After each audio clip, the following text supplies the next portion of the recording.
Universidad Nacional del Chaco Austral, carrera de Medicina, año 2014. Cátedra Concepción y Formación del Ser Humano. Alumna Tomán María Josefina. El tema que voy a desarrollar es el sistema genital. La diferenciación sexual es un proceso en el que intervienen muchos genes. El cromosoma Y, que contiene el gen que determina la formación de testículos, este gen se denomina SRY. Gónadas. Al principio, las gónadas aparecen como un par de crestas, denominadas crestas genitales o gonadales.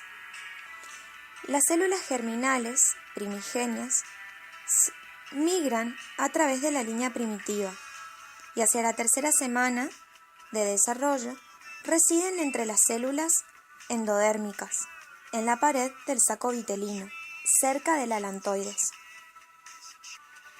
En la sexta semana, las células germinales invaden a estas crestas. Antes de la llegada de las células primigenias, el epitelio de la cresta genital prolifera y las células epiteliales se introducen en el mesénquima subyacente, formando los cordones sexuales primitivos. En consecuencia, la gónada se conoce como gónada indiferenciada. En la siguiente imagen podemos observar la migración de las células germinales, las crestas genitales y las gónadas primitivas. Testículos. Los cordones sexuales primitivos proliferan y se introducen en la médula para formar el testículo o los cordones medulares. Los cordones se dividen en una red de líneas celulares, que luego, más tarde, originan los túbulos de la red testicular. Una capa de tejido conjuntivo fibroso, denominada túnica albuginea, separa los cordones testiculares del epitelio superficial. Los cordones testiculares se componen de células de Sertoli y células de Leydig, que a partir de la 8ª semana de gestación comienzan a producir testosterona. En la pubertad, los cordones testiculares forman los túbulos seminíferos.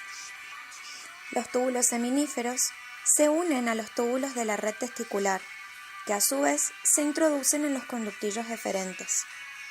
Luego estos conductillos forman el conducto deferente.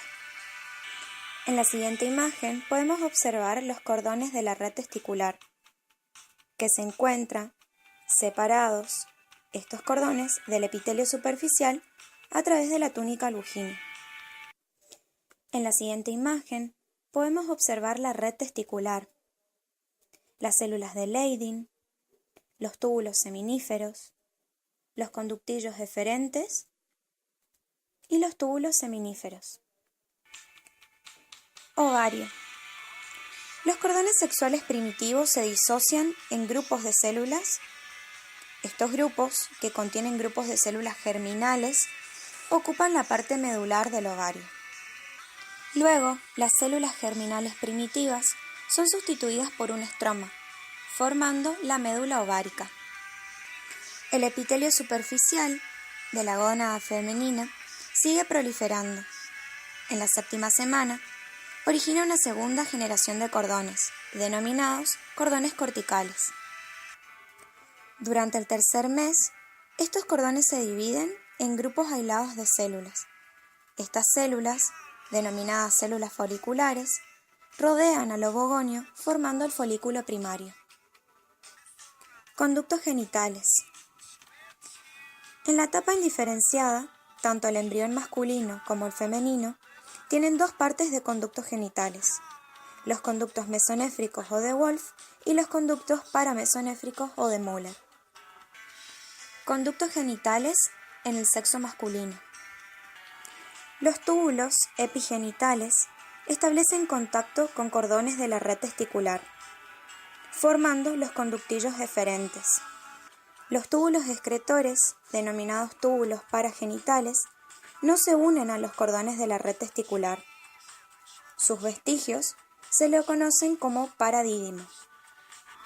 Los conductos mesonéfricos forman los principales conductos genitales, que son el epidídimo, el conducto deferente y el conducto eyaculador. En la siguiente imagen podemos observar los túbulos epigenitales, los túbulos paragenitales. También podemos observar el epidídimo, el paradídimo, el conducto deferente, conductos genitales en el sexo femenino. Los conductos paramesonéfricos se convierten en los principales conductos genitales.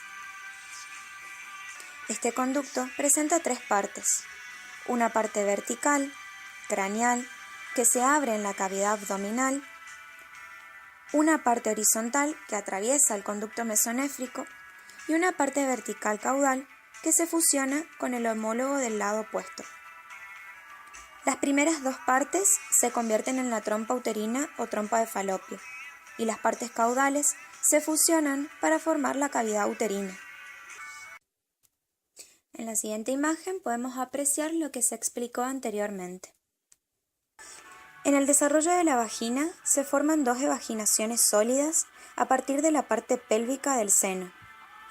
Estas evaginaciones, denominados bulbos senos vaginales, proliferan y forman una placa vaginal.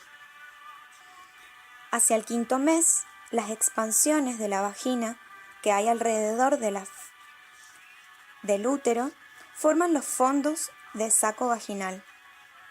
La luz de la vagina permanece separada de la del seno urogenital por una fina placa de tejido denominada himen. Genitales externos. Durante la tercera semana de desarrollo, las células del mesénquima, que se originan en la región de la línea primitiva, migran alrededor de la membrana cloacal, formando un par de pliegues cloacales.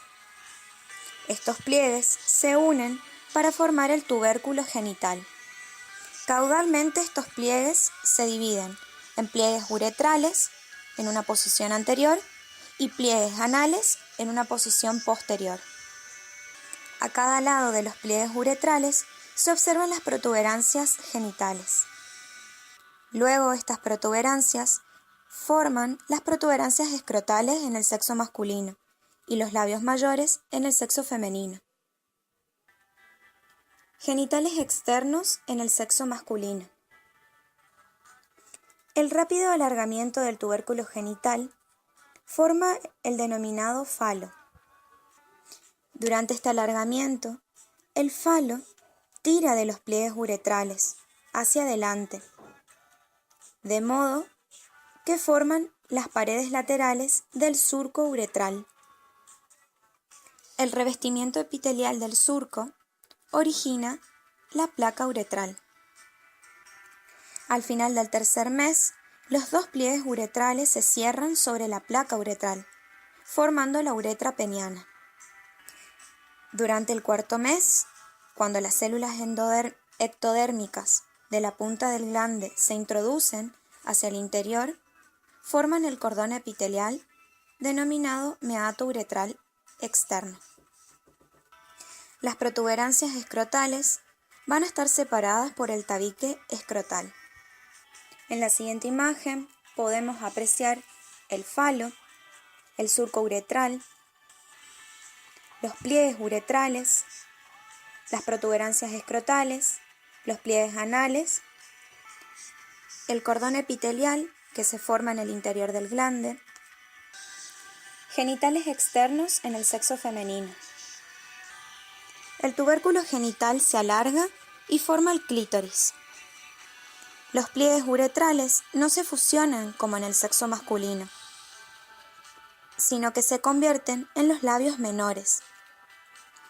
Las protuberancias genitales se agrandan y forman los labios mayores. Descenso de los testículos. Hacia el final del segundo mes, el mesenterio urogenital une el testículo y el mesónefros a la pared abdominal posterior. Luego, con la degeneración del mesónefros, la unión pasa a ser ligamentosa y se conoce como ligamento genital caudal. El testículo desciende a través del anillo inguinal y por encima del borde del pubis, y se halla en el escroto en el momento del parto. Los testículos se encuentran cubiertos por una capa visceral de la túnica de la túnica vaginal. En la siguiente imagen podemos observar el descenso de los testículos. Descenso de los ovarios. Los ovarios se establecen justo por debajo del borde de la pelvis verdadera.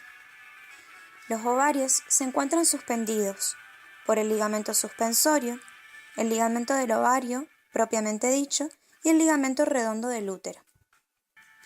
En conclusión, la influencia de las células germinales primigenias en las gónadas indiferenciadas va a formar en el sexo femenino el ovario y en el sexo masculino los testículos.